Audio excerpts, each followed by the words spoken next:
नमस्कार. The deep डाईव्हमध्ये आपलं स्वागत आहे. आजची आपली चर्चा जरा वेगळी आहे. आपल्यासमोर कुठल्याही रिसर्च पेपरचा किंवा जाडजूळ ग्रंथाचा ढिगारा नाहीये. आपल्याकडे आहे फक्त एक पुस्तकाचं एक पान, फक्त एक पान, ज्याच्यावर वरती लिहिलेलं आहे बाजिंद.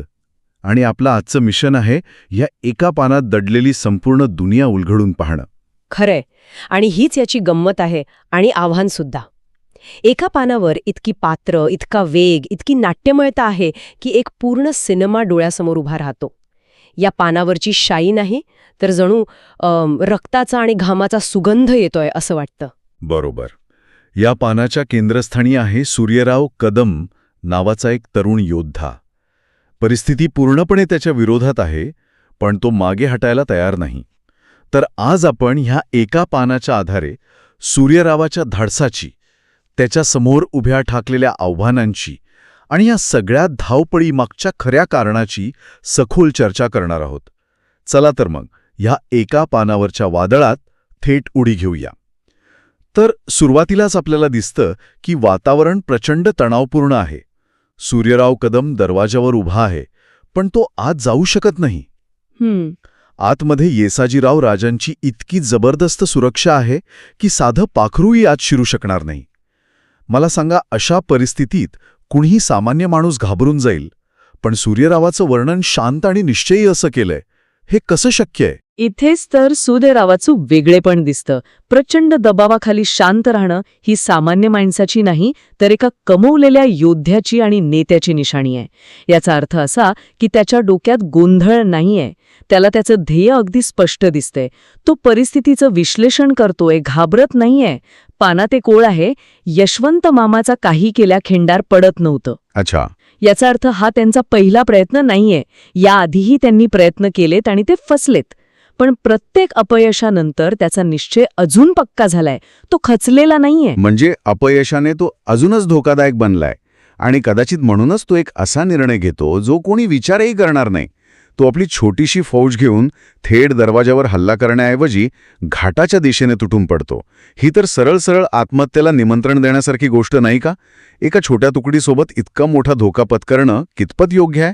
वरकरणी पाहिलं तर हे धाडस मूर्खपणाचं वाटू शकतं, पण लष्करी डावपेचांच्या दृष्टिकोनातून पाहिलं तर ही एक अत्यंत हुशार चाल असू शकते. यालाच गनिमी कावा म्हणतात. गनिमी कावा. जेव्हा तुमचा शत्रू तुमच्या थेट हल्ल्याची वाट पाहत असतो तेव्हा त्याला अशा ठिकाणी गुंतवायचं ज्याची त्याने कल्पनाही केलेली नसते. अच्छा. यामुळे होतं काय की शत्रू गोंधळतो. त्याची तयारी मुख्य दरवाजासाठी असते, पण हल्ला अनपेक्षित दिशेने होतो.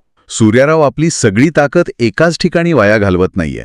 तो एका छोट्या पण वेगवान तुकडीने हल्ला चढवून शत्रूला विचार करायलाही वेळ देत नाहीये. हा एक जुगार आहे, पण जिंकला तर अख्खा डाव पलटवू शकतो. पण म्हणतात ना, प्लॅन किती चांगला असला तरी नियतीच्या मनात काहीतरी वेगळंच असतं. सूर्यरावाला वाटलं असेल की सगळं त्याच्या योजनेनुसार चाललंय, पण लढाईच्या दुमश्चक्रीत एक असं संकट उभं राहिलं ज्याची त्याने कल्पनाही केली नसेल. हो, आणि हे संकट शत्रूच्या रूपात नाही तर त्याच्या स्वतःच्या लोकांच्या रूपात येतं.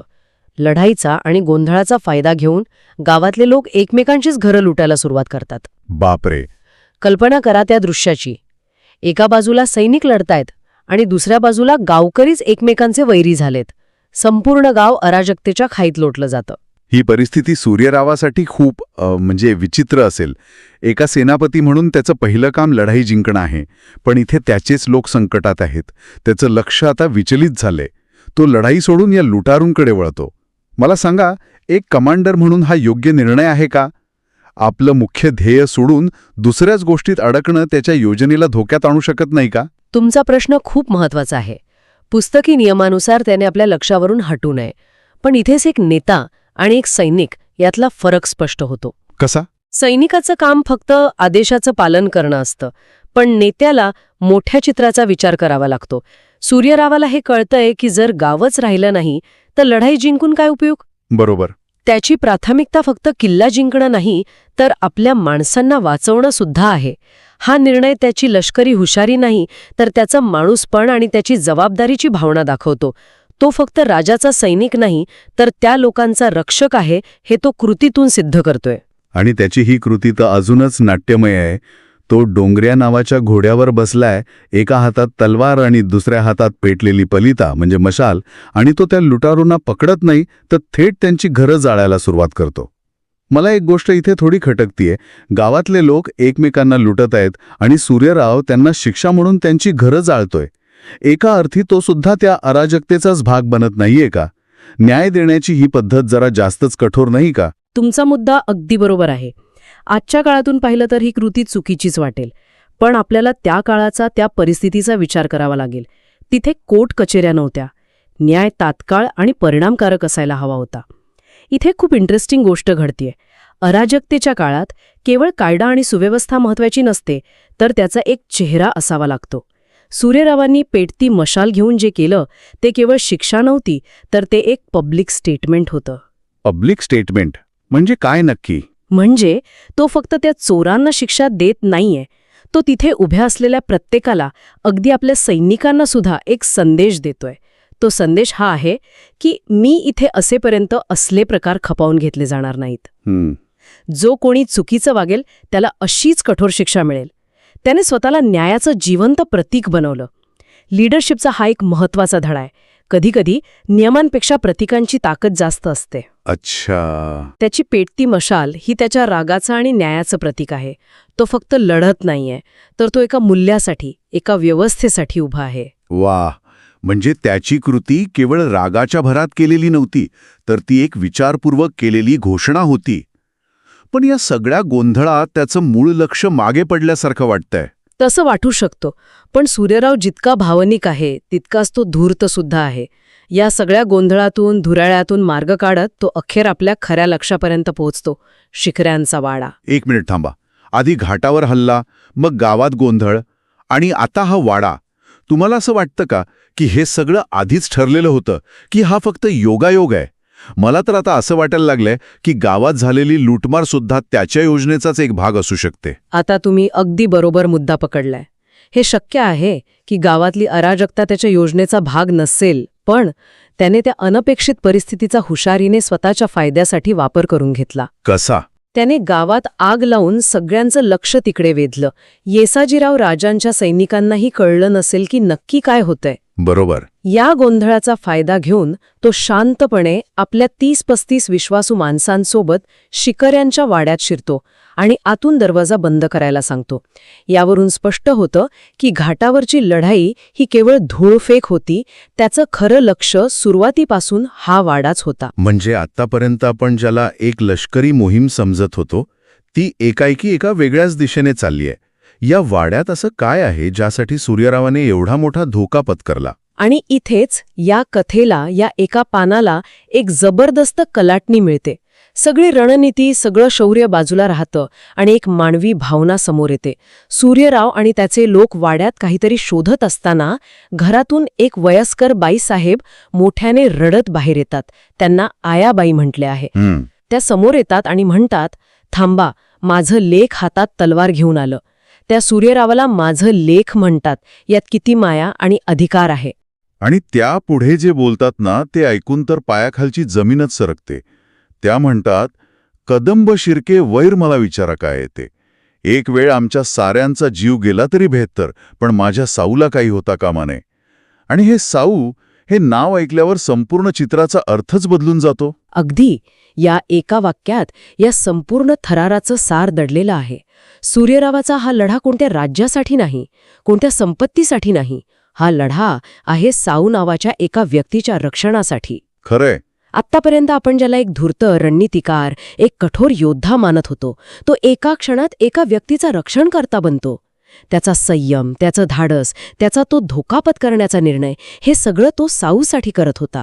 हे अविश्वसनीय आहे. म्हणजे घाटावरचा हल्ला, गावात लावलेली आग, हे सगळं एका व्यक्तीला वाचवण्यासाठी रचलेले एक महानाट्य होतं. या एका वाक्याने सूर्यरावाच्या प्रत्येक कृतीला एक वेगळाच, खूप वैयक्तिक अर्थ प्राप्त होतो. त्या आयाबाईंची तळमळ, आमचा जीव गेला तरी चालेल, पण साऊला काही होता कामा नये, हे वाक्य या लढ्यामागचं भावनिक कारण इतकं स्पष्ट करतं की अंगावर काटा येतो. आणि यामुळे सूर्यरावाचं शौर्य अजून मोठं आणि महत्वाचं वाटू लागतं. तो केवळ एका राजाचा सैनिक नाही, तर तो एका वचनाचा, एका जबाबदारीचा रक्षक आहे. तो फक्त कर्तव्य पार पाडत नाहीये, तर तो एका भावनेसाठी लढतोय. हो. आणि जेव्हा एखादा माणूस भावनेसाठी लढतो तेव्हा त्याची ताकद कैक पटीने वाढते. त्या आयाबाईंच्या बोलण्यात कदंब शिर्के वैर असा उल्लेखही येतो. हो, त्याबद्दल आपण बोलणारच होतो. हे कदंब शिर्के वैर काय असू शकतं? हा उल्लेख या संघर्षाला एक वेगळीच खोली देतो. नक्कीच. हा उल्लेख सांगतो की हा संघर्ष आजचा नाही, याला एक मोठा रक्तरंजित इतिहास आहे. कदाचित पिढ्यानपिढ्या हे वैर चालत आलं असेल. हे वैर जमिनीच्या तुकड्यावरून असेल, सत्तेवरून असेल किंवा एखाद्या जुन्या अपमानाचा बदला घेण्यासाठी असेल. या एका उल्लेखामुळे ही गोष्ट फक्त सूर्यराव आणि साऊ यांची राहत नाही, तर ती दोन मोठ्या घराण्यांच्या संघर्षाची गाथा बनते. आणि साऊ या संघर्षाच्या केंद्रस्थानी आहे हे स्पष्ट होतं. कल्पना करा, या सगळ्या वैराच्या पार्श्वभूमीवर साऊचं आयुष्य किती धोक्यात असेल आणि तिला वाचवण्याची जबाबदारी या तरुण सूर्यरावावर आहे. त्या आयाबाई, ज्या कदाचित साऊच्या आजी किंवा आई असाव्यात, त्यांचा धीरपण पाहण्यासारखा आहे. एका हातात तलवार घेतलेल्या योद्ध्यासमोर उभं राहून त्याला माझं लेक म्हणून थांबवण्याचं धैर्य त्यांच्यात आहे. बरोबर. त्या फक्त रडत नाहीयेत, तर त्या सूर्यरावाला त्याच्या कर्तव्याची आठवण करून देत आहेत. अगदी. त्या एकाच वेळी हताश आहेत आणि कणखर सुद्धा. त्यांची उपस्थिती या प्रसंगाला अजूनच भावनिक बनवते. ते आपल्याला सांगतात की शौर्याच्या या मोठ्या कथांमध्ये नेहमीच अशी माणसं पडद्यामागे उभी असतात, ज्यांची तळमळ आणि त्याग त्या योद्ध्याला लढण्याची ताकद देत असतात. तर या एका पानाच्या आपल्या या सखोल चर्चेतून आपण पाहिलं की सूर्यराव कदम केवळ एक शूर योद्धा नाही, तर तो एक जबाबदार नेता, एक धूर्त रणनीतिकार आणि सर्वात महत्त्वाचं म्हणजे एका वचनाचा पक्का संरक्षक आहे. त्याचा संयम, त्याचं धाडस आणि आपल्या माणसांप्रती असलेली त्याची निष्ठा, हे सर्व गुण या छोट्याशा प्रसंगात किती प्रभावीपणे दिसतात. आणि या कथेने आपल्याला एक महत्त्वाचा विचार दिला. आपण इतिहासात मोठ्या लढायांबद्दल वाचतो, शौर्यकथा ऐकतो, पण आपण हे विसरतो की त्या मोठ्या घटनांच्या मागे अनेकदा अशी वैयक्तिक आणि भावनिक कारणे दडलेली असतात. खरंय. कुणाला तरी दिलेलं वचन, कुणाच्या तरी रक्षणाची जबाबदारी, ही लहान वाटणारी कारणच मोठ्या शौर्याला जन्म देतात. साऊचं रक्षण करण्याची जबाबदारी सूर्यरावाच्या शौर्याला एका वेगळ्याच उंचीवर नेते. अगदी. आणि या एका पानाच्या कथेनं आपल्या मनात अनेक प्रश्न निर्माण केले आहेत. ही साऊ नक्की कोण आहे? ती त्या वाड्यात बंदिस्त आहे का? तिच्यावर असं कोणतं संकट आलं आहे की ज्यासाठी सूर्यरावाला आणि त्याच्या लोकांना आपला जीव धोक्यात घालावा लागत आहे? कदंब आणि शिर्के यांच्यात वैर नक्की कशामुळे आहे? आणि मला वाटतं हेच एका चांगल्या लेखनाचं यश आहे. एका मोठ्या कथेचा हा एक छोटासा भाग आपल्याला त्या संपूर्ण विश्वाबद्दल विचार करायला प्रवृत्त करतो. हे एक पान आपल्याला केवळ एक घटना सांगत नाही, तर एका मोठ्या वादळाची, एका मोठ्या संघर्षाची आणि त्यामागे दडलेल्या प्रेमाची आणि त्यागाची चाहूल लावून जातं. ही कथा इथे संपत नाही, तर ती खऱ्या अर्थाने इथे सुरू होते. या चर्चेनंतर आता एक विचार मनात येतोय.